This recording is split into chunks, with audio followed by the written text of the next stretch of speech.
नमस्कार प्रिय दर्शकों, आप देख रहे हैं दुर्लभ तंत्र साधना।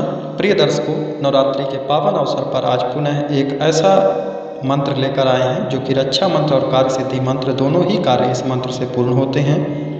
माँ भगवती शक्ति स्वरूपा का यह दिव्य सावर मंत्र है। देखने में यह हो सकता है कि आपको तांत्रिक मंत्र लगे, परंतु यह अति तीक्ष्ण सावर मंत्र है और निश्चित ही कार्य करते हुए आपके कार्य की सिद्धि करता है। इस मंत्र के माध्यम से रक्षा सूत्र बना सकते हैं, झाड़ा भी लगा सकते हैं और साथ ही साथ घर परिवार व्यापार की रक्षा हेतु आप राई को हाथ में लीजिए, इस मंत्र का पाठ कीजिए और उसके बाद घर में राई को छिड़केंगे तो रक्षा विधान भी होगा।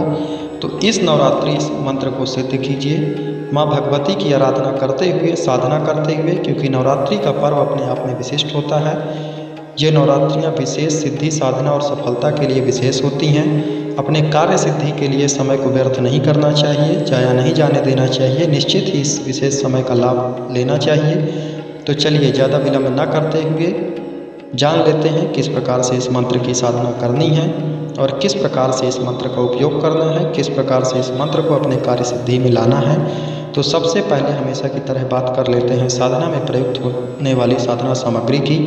तो इस साधना की सामग्री आपकी स्क्रीन पर आ रही होगी, आप इसे नोटबुक में नोट कर लीजिए। माँ भगवती दुर्गा की आराधना में जो सामग्री प्रयोग की जाती है वह सभी सामग्री आपकी स्क्रीन पर है। विशेष तौर पर एक तो सामग्री में राई आपको रखनी है, दूसरा माला यदि हम प्रयोग करते हैं तो लाल चंदन की हो, लाल मूंगे की हो या फिर रुद्राक्षी माला का प्रयोग आप कर सकते हैं। प्रयास करें कि माला जो आप लेंगे वह लाल चंदन की हो या लाल मूंगे की माला हो। यदि भोग प्रसाद की बात करें तो लौंग, इलायची, बतासे का सामान्य सा भोग आप रख सकते हैं। अन्यथा जैसा आपका सामर्थ्य हो उसके अनुसार प्रतिदिन आपको भोग रखना है, चाहे खीर का नैवेद्य हो, चूरमा हो, जो भी आप बना सकते हैं वह रख लीजिए। अब बात करते हैं वस्त्र की।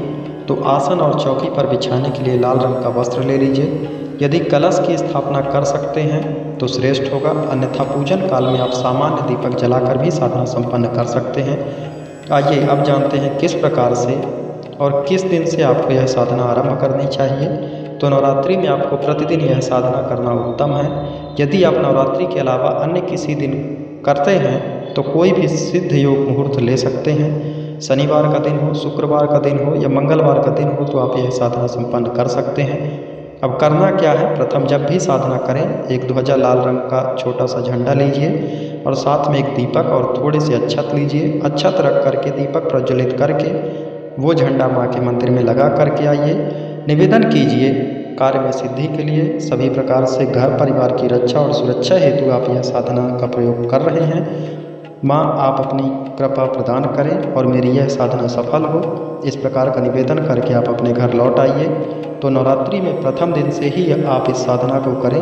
रात्रि काल में यह साधना श्रेष्ठ होगी, अन्यथा आप प्रातः काल में भी संपन्न कर सकते हैं। एक बात का विशेष ध्यान रखना है कि साधना प्रतिदिन एक ही काल व संभव हो तो एक ही स्थान पर करना है। किस प्रकार से करनी है, साधना उत्तर मुख होकर के अपने सामने चौकी या पटा हो उसके ऊपर माँ का चित्र स्थापित कीजिए, भगवान शंकर का चित्र स्थापित कीजिए। सबसे पहले शुद्धि आचमन करना है। शुद्धि आचमन करने के पश्चात में अपने समक्ष एक घी का हो अथवा तेल का दीपक प्रज्वलित कर लीजिए। दीपक प्रज्वलित करने के बाद में संकल्प कीजिए। संकल्प में अपना नाम, अपना गोत्र, उस दिन का तिथिवार नक्षत्र बोलना है और साथ ही अपनी कामना बोलनी है और कहना है कि सर्व कार्य सिद्धि हेतु यह साधना संपन्न करने जा रहा हूँ। इस प्रकार का संकल्प बोल करके अपने हाथ में लिया हुआ अक्षत, पुष्प, जल किसी थाली में रख दीजिए या भगवान गणेश के सम्मुख अर्पित कर दीजिए।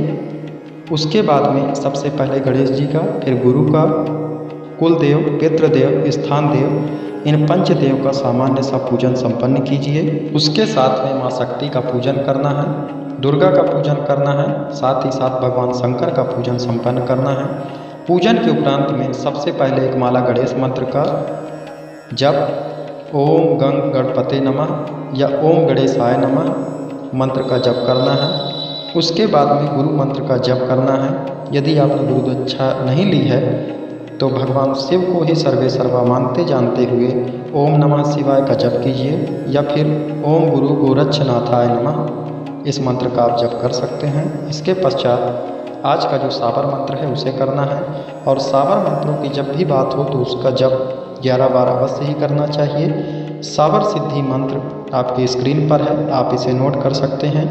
एक बार इसे बोल करके भी बता देता हूँ। गुरु सठ गुरु है वीर, गुरु साहब सुमरौ बड़ी भात, सिंगी टोरो बन कहो मन नाम करतार, सकल गुरु की हर भजे, घट्टा पकड़ उठ जाग, चेत संहार श्री परमहंस। ये साबर मंत्र है। प्रत्येक साबर मंत्र की साधना में इसका जप अवश्य ही करना चाहिए। जब ये मंत्र संपन्न हो जाए तत्पश्चात आज का जो हमारा मूल मंत्र है इसका जप करना है। ओम ह्रीं दूम दुर्गे चंड मुंड रक्त बीज विहंगिनी, ना करे रक्षा तो महाबली भैरव की यान। अत्यंत ही सरल एवं छोटा मंत्र है। प्रिय दर्शकों, अब बहुत से लोग कहते हैं कि यह विधान तो काफ़ी लंबा है, तो यदि आपको यह विधान लंबा लगता है तो आप मात्र गणेश मंत्र, गुरु मंत्र का जप कीजिए और मूल मंत्र का जप कीजिए तो भी यह फलीभूत होगा। मूल मंत्र का जप 11 माला श्रेष्ठ है और जैसे ही यह पूर्ण हो जाए उसके बाद शिव शक्ति की आरती कीजिए। आरती के बाद जो भोग नैवेद्य आपने रखा हुआ है उसका भोग लगाइए अथवा अंगारे के ऊपर लौंग इलायची बतासे का भोग लगा दीजिए। भोग के बाद जल आचमन कराइए, जल का छेंटा लगा दीजिए, क्षमा प्रार्थना कीजिए, समर्पण कीजिए, आसन को प्रणाम कीजिए और उठ जाइए। निश्चित ही कार्य सिद्धि होगी। आइए अब प्रयोग जानते हैं। जब आप जप करेंगे उस दौरान कटोरी के अंदर थोड़ी सी राई रखिएगा और जप के उपरांत में उसी राई में अपना हाथ घुमा दीजिए। दाहिने हाथ से आपको जप करना है। दाहिना हाथ ही जप के उपरांत उस कटोरी में घुमा दीजिए। 11 दिनों में यह राई अत्यंत श्रेष्ठ बन गई है, सिद्ध बन गई है। यदि रक्षा की बात करें तो करना क्या है, कोई व्यक्ति विशेष किसी के ऊपर कोई तंत्र है उसके ऊपर से इस राई को लिया और फिर कहीं घर के बाहर थोड़ी सी अग्नि प्रज्वलित कीजिए और राई को जला दीजिए। इस मंत्र के साथ में तुरंत प्रभाव से व्यक्ति के ऊपर से कोई भी प्रभाव है वो नष्ट हो जाएगा। इस साधना से निश्चित ही आपका कार्य सिद्ध होगा। अत्यंत सरल विधान निश्चित करके लाभ अवश्य उठाइए। महामाई की विशेष कृपा आप सभी को प्राप्त हो, यही कामना है और आशा करता हूँ ये वीडियो आपको अच्छी लगी होगी। यदि अच्छी लगी हो तो लाइक कीजिएगा, शेयर कीजिएगा और यदि हमारे चैनल में नए हैं तो सब्सक्राइब कर बेल आइकॉन प्रेस कर दीजिएगा। जय माता दी, जय सिया राम।